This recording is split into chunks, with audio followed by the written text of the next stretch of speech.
is UFC 236.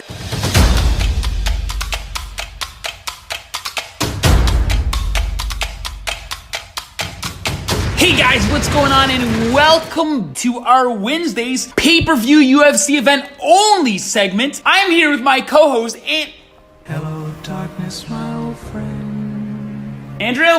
God damn it, Andrew!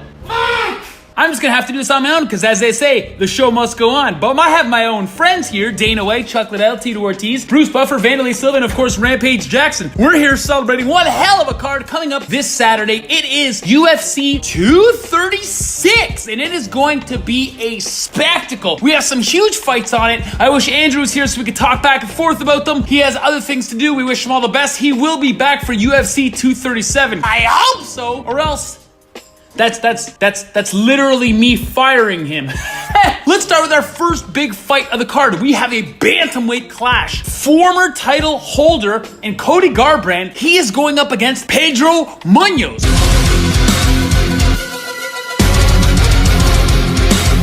First of all, thank God Cody Garbrandt is finally fighting somebody other than TJ Dillashaw. But nonetheless, I'm happy to see him back in the octagon. And man, I must say he has a totally different new swagger. Even at the press conference, there wasn't really much shit talking going on. There wasn't much back and forth banter. That's because Pedro Munoz isn't really that style of fighter, that style of promoter, whatever you want to call it. But nonetheless, this is going to be a fight that is tremendous. And it's a fight nonetheless that fans are sleeping on, mostly because they are not doing that back and forth banter. But as real mixed martial artists, we can truly appreciate this fight. The reason is we have Cody Garbrandt. He has tremendous knockout power. And besides that, not really people have these two that go hand in hand, but he also has a tremendous cardio tank, as we saw at his last decision victory when he won the belt from previous title holder Dominic Cruz. He played with him for 25 minutes straight. He was literally dancing to like all of Michael Jackson's greatest hits. Pedro Munoz is a well-rounded mixed martial artist for sure, but the one thing he doesn't really have that Cody Garbrandt does is that amazing knockout power. He is very durable. We've seen him go to decisions numerous times. Actually, in fact, his only 3 losses on his record were from decision losses. But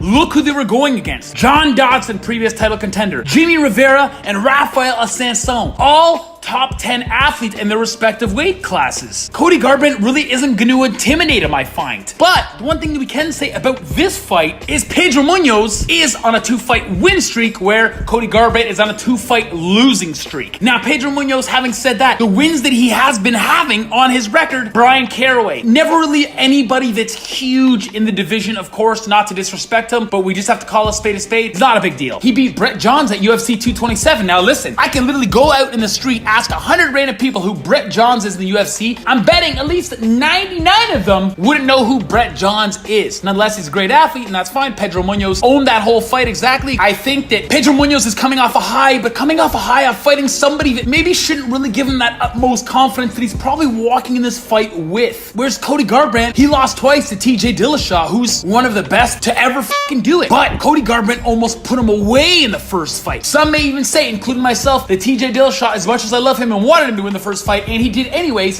he in fact was saved by the bell, because I believe Cody Garbrandt was ready to put him away. Stop moving! I do think what's going to happen in this fight is Cody Garbrandt is going to come in ready to get back in that win column. He's going to play this smart, because already twice he's came in with the wrong kind of energy into a fight, and he came up short in a devastating fashion. This, he is coming in with the right energy, and I think Pedro Munoz helped him get there with the lack of banter and shit talk that they've had going back and forth, which gets Cody Garbrandt to focus less on his anger, because we've seen that it's not worked for him in the past, and more on his ability, more on what he needs to do to get back in that win column, knocking on the door for that title shot. I think Pedro Munoz, on the other hand, is going to be the one that's not going to be too calm. He's going to be exciting to get in there, thinking that he's going to put him away and get his 3-fight win streak and get into the top 5 ranking into bantamweight, but I don't think it's going to happen. Cody Garbrandt is going to be waiting for you. He is more mature. You can see it the way he talks, the way he presents himself. He is going to wait for Pedro Munoz to come to him, catch him with that nasty shot, and as soon as he gets rubbered, Cody Garbrandt's just going to swarm him, and I do see this happening at the end of the first round. We're going to go to the next fight. We have former title holder in the UFC in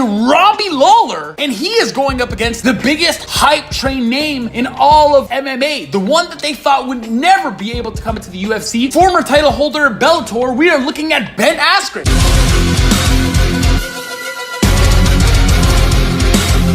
Now, Ben Askren, he's an amazing wrestler. That's what he's known for. He's known for his tenacity. He's known for his grappling ability, his cardio tank, taking a decision like absolutely nothing. Although you look at him aesthetically, you're like, not really a big deal. You're not scaring anybody. He loves people to think that and get courageous and engage in combat with Ben Askren so they can slip up. Ben Askren can grab you, take you to the ground, and just have fun with you either until you tap out or go to sleep. But he's fighting Robbie Lawler. Do you know Robbie Lawler? Robbie Lawler is used to fighting the best of the best wrestlers. And unlike you, Ben Askren, when we look at Robbie Lawler's resume, we know all the fighters that he's fought, all the fighters that he's beaten, all the fighters that he's lost to. And his last loss is coming against literally, I know it's your teammate, that's fine, but in Tyron Woodley. Robbie Lawler is as tenacious as they come. We've seen both of his wars against Rory McDonald, where he's had a chunk of his lip and his eyelid hanging down, and he still keeps going. He loves getting hit, but he's not gonna really have to worry about that in this fight because Ben Askren doesn't bring a crazy striking game. In fact, if we look at his last no contest against Luis Santos actually rocked Ben Askren hard and was on the verge of taking him out. But of course, there was an eye poke, blah, blah, blah, politics, fight was canceled, Ben Askren cried like a baby, and the fight was ultimately turned into a no contest. Now, he has talked such a big game that's gonna put a lot of unnecessary pressure on him, where Robbie Lawler just loves this. He's a cool, calm, collective guy, but when he gets into the ring, you are fighting a serial MMA killer. He loves to get hit, he loves to engage, and Ben Askren, you're gonna try to grapple him, but Robbie Lawler's got amazing takedown defense. Just ask Rory McDonald, and an amazing gas tank that if you do get him down, it's gonna take a lot out of you to keep him there, because Robbie Lawler is bigger than you, faster than you, and much more stronger than you, so chances are he can get up at least 60% of those times, and that's all he's gonna need, because I think he's just gonna be able to land that one shot on you, and everything's gonna change for you. You're gonna suddenly realize they're in the UFC spotlight, oh I talked a big game, these are the best and the best. I just think he's way in over his head here. Like, come on, Ben, your last victory was TKO against Shinya Aoki. That's literally one of the only names that's even familiar on your whole fucking MMA record. I think you're gonna get humbled real bad in this fight. Robbie Lawler is gonna take you out in the first round as well. It's gonna lay it down right now. Right, Chuck Tito, Dana White, Bruce Buffer, Vanderlei Silva, and Rampage Jackson? All right, at least I have somebody here. Andrew. Robbie Lawler is going to engage in Ben Askren, but he's going to keep that distance so Ben Askren can't really get in on low shoot, and he's going to wait for Ben to just come close and rock him with an uppercut, and I think Ben is going to get put away in devastating fashion. Now, when we go to our first title fight of the night, that's right, we have two. Kamaru Usman, new title contender at 170, go against Ben Askren's best friend and training partner, the current 170 title holder in the UFC, Tyron Woodley.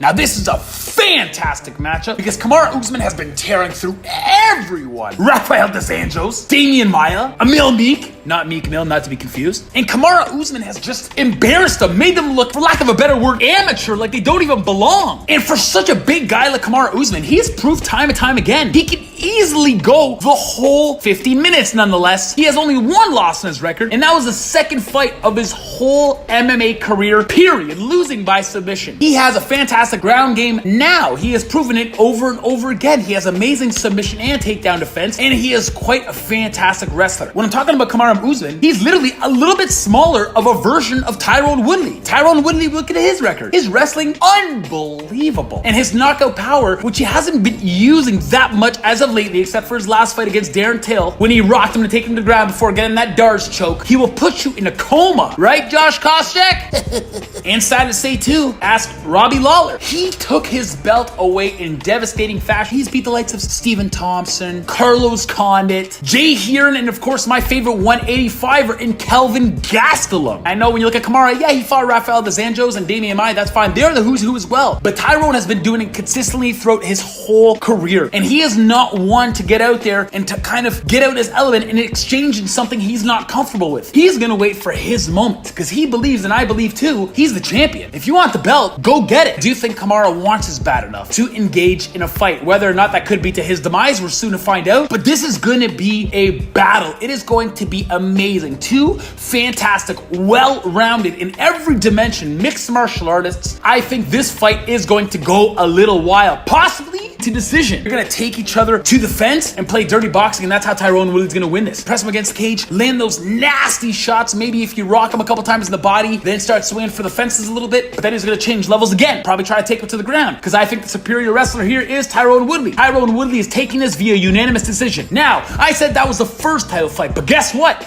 We have another title fight. We have new title contender Anthony Smith going up against someone who just fought weeks ago. The return, Jon Jones.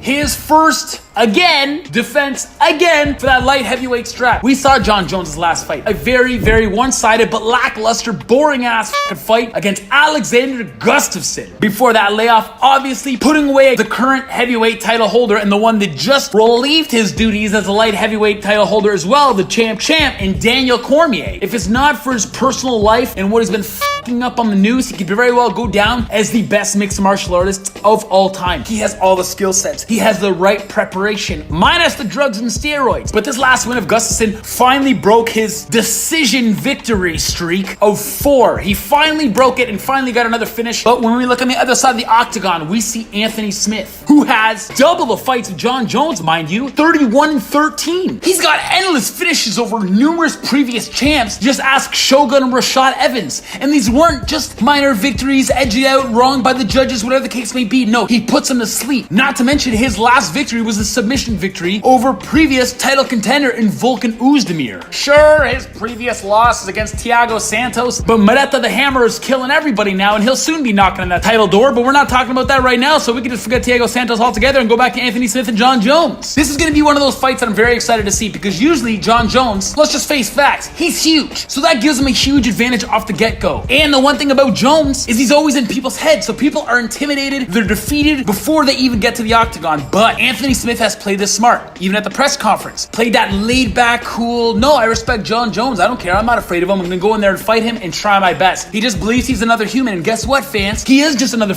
human, and he can be defeated.